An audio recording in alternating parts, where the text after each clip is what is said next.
नमस्ते दोस्तों, लाए छोटा से शहर पर के उठान गीत। अच्छा लगे लाइक सब्सक्राइब कमेंट बॉक्स में ज़रूर बताएं। मेरे गाना कैसे लगा, मेरी वीडियो फुल देखिए, आगे बढ़ाए।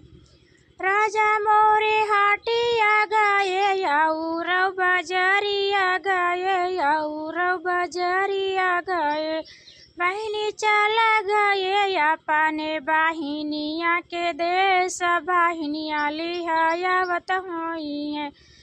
बहिनी चला गए अपने बाहिनिया के देश, बाहिनिया लिहावत हुई है।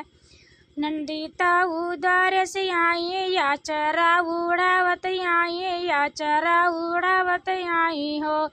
भौजी तुहरे रसोइया होते रोटिया तो हम का खियाए देती हो।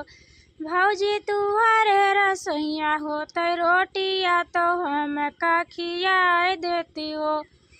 ननदी आटा तो चूक गवा, चकिया तो फूट गवा हो। ननदी चक्की वाला तो बसहाई दूरा, ननदी चक्की वाला तो बसहाई दूरा। ननद घर लौट जाती हो।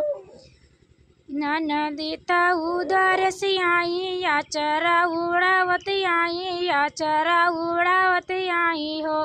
भौजी तुहरे रसोइया होते पानिया तो हम का पियाए देती हो।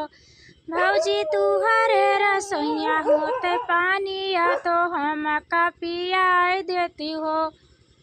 ननदी रस्सी ताऊ टूट गई, ननदी रस्सी ताऊ टूट गई, पानी ताऊ चूक गवा हो। ननदी कुआं वाला तो बसहाई दूर, ननदी घर लौटी घर जाती हो।